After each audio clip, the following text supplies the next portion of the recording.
internet yi tey nag ñu ngi fii nga xamante ni mooy Parcelles Assainies plus précisément terrain Akapes lan moo fi xew fête de la musique bu amul fenn ak kan Sidy Diop ak artistes yu bare tey nag dañ fay ñëw tey pour wan leen li xew ci fête de la musique bi wan leen ambiance wan leen li nga xamante ni moom la Sidy Diop fas yéene def tey fii ci Parcelles Assainies war a feccaloo ñëpp war a wayloo ñëpp ndax nag dañoo gëj a dund ambiance ndax li nekk ci réew mi ñëpp xam nañ ko ñëpp gis nañ ko kon tey ji bu ñu woowee fête de la musique at yi jàll yi yëpp defuñu ko ndax lan feebar bi fi duggoon ren nag dañuy fête boo mu neex kon xale yi topp leen ma ànd ak sama caméraman bu ñaawul bi ma wan leen képp kuy artiste ko fi teew tey mbokk yi comme ni ngeen ko gisee ñoo ngi nii taxaw ak ki nga xam ne mooy The Best boo xam ne kenn dootu ko présenté si réew mi The Best nuyu naa la. waaw bëgg naa la bu wér waaye.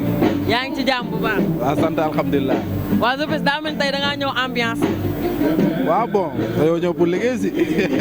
ah yow liggéey moo la indi ah ñun dañoo ñëw pour ambiance de. waaw bon ku nekk ku xam concert bi xam na ay éléments Subatel ñoo ci nekk te man je suis le directeur artistique de Subatel donc ma yor fi ñaari artistes yu fi war a jouer muy Ibro Nadio ak Sidy Diop donc looloo ñu indi. waaw kon comme ni ngeen ko gisee The Best moo nekk noonu The Best ñu bëggoon a xam tey jii fête de la musique bi ak corona bi ni mu nekkee woon ci dëkk beeg dëkk bi ni mu jaxasoo woon tey jii ñu ñëw fête de la musique defee ko fii di Akapes woo ci Sidy Diop comme ni nga ko waxee sa ñaari élément war cee ñëw jouer loolu nan nga ko gisee. waaw bon lu rafet rek. On a su sauver un peu sax la musique parce que corona bi rey na lu bëri doon na rey musique bi donc on a su sauver la musique raison pour laquelle tey kon tey suñ ko feetee tamit yoon la te tamit gis-gis bu rafet si que day gën a yéegalaat musique rek la. waaw gis nga loolu The Best ñu gis ne am na ay xale yoo yoon xale yu doy waar def seen groupe bu baax ñu bëggoon a xam xale yooyu ñun tey ji lan lañ ñuy pareel parce que tamit miin nañ leen xam nañ leen ñi ngi def lu neex ñu bëggoon a xam ndax am na lu ñuy préparé waaw wala déet ndax gëj nañ leen a dégg. waaw booy ñu ngi préparé album en août ñu préparé ay soirée ak ay concert régional ñu ngi liggéey boo yaa ngi liggéey seen album pare na donc bientôt di ngeen gis ay affaire yu grave même tabaski bi sax incha allah nañ ci def ay affaire yu grave incha allah. liggéey.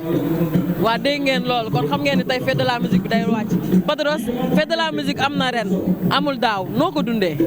waaw mu nekkoon benn affaire bu nu manqué benn affaire bu nu manqué lu nu ni fête de la musique kese moo nu manqué woon mais dañoo doon wax naan show retrouvaille moo nu manqué woon en général c'est-à-dire ñun dañoo tàmm di partager ak public dañoo tàmm di partager ak les musiciens dañoo tàmm di partager ak les artistes dañoo tàmm di partager ak yéen bu nu àdduna tënkee ay doxalinu jamono tënkunu ba loolu amul donc dañuy am benn affaire bu nu manqué moo tax ren édition 2021 fierté la ak mbégte bu yaatoo yaatu bu nekk sama biir xol. waaw comme ni dégg ngeen Padros li mu wax Padros su mu toll nii taluñu ndax ambiance kon nag gars yi dañuy dem xool li nekk ci kaw scène bi parce que daa mel ni Carlou D mi ngi toj Parcelles fu mu toll nii. di leen wax ni c'est un plaisir ce sera toujours un grand plaisir pour moi d'être là en face d'un public boo xam ne public bi miin na fii bu baax a baax ñun Parcelles rek la ñu am.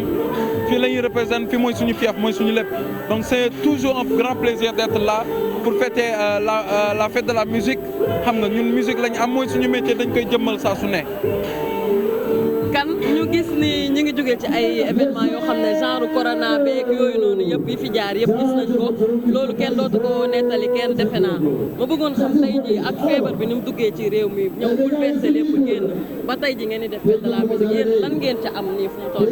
waaw di leen wax ni rek que ni feebar baa ngi fi ba tey feebar bi jógewu fi ñu gën a xam suñu bopp ñu gën a respecter les mesures barrières c'est très important lii dañ koy def rek parce que. mënuñu woon continuer on peut pas laisser comme ça xam nga xamuñu ba kañ lay jeex donc on vit avec le virus mais quand même avec la façon avec les normes en respectant les normes c'est très important donc corona yàqal nañu lu bëri mais quand même ñu ngi sant yàlla ba ñu yàlla maye fekkee ñu tal di def yi donc c'est très important. waa kon kan ñu ngi lay remercier ndax gis nañ ni fu mu toll nii xat na ñeneen ñi taxaw nañ.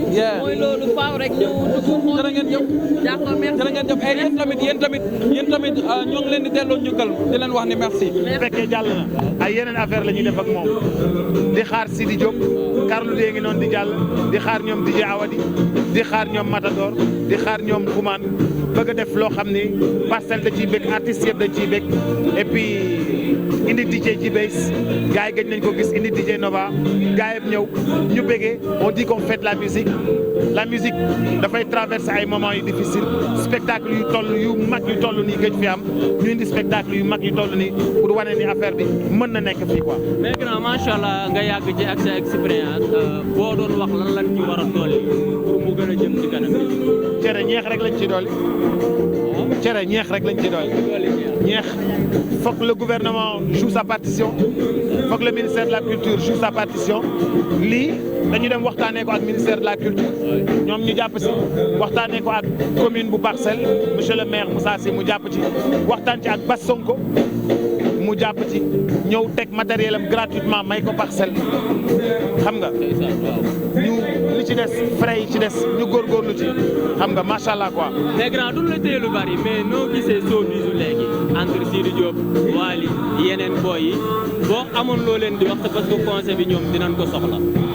yëf yi géej la tànk naan mu des sangu mu des tuur mu des galax ndiku mu des paccax paccax mu des kenn mënu koo jeexal. kon coow li noonu la war a demee. coow li jaru ko coow li jaru ko lu war a def. ku ne xam na yaay kan.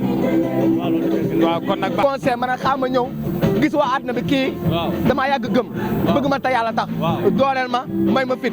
moo tax tey bu xewlee parce que nga xam ne fi laa juddoo fi laa yoroo damay ñëw teew macha allah. non moom bu la nit ñi xamee moom la. waaw bu ma àdduna xamee moom la da aayu gaaf sama waa ji. waaw waa Kal macha allah fu réew mi toll damaa génne single bu bees. single lan. baara may bërëngu leen dama fas yéene bërëngu fii. bërëngu. waaw fii daa war a wàcc kon tey damay ñëw fas yéene bërëngu lu bee tak fii laa ko njëkk a préfet bu na som na yàlla bu ko lan la ñamal na ni. baara may bërëngu leen du ma ko waxagum. waaw non baara may bërëngu leen. mais ñamal ci grand bi. ma ñëw fekk sama waa ji mooy Abdoul gi nii. kay jël ko. Abdou mi dama bëgg te yàlla tax day sànn. waaye wuy ma Baara Mbaye bërëngu. Parcelles ah. waaw fi laa ko defee maa ngi koy ñëw xool. maa ngi ñëw xool loolu du yam Baara Mbaye bërëngu. Baara Mbaye wuy ma. à suivre.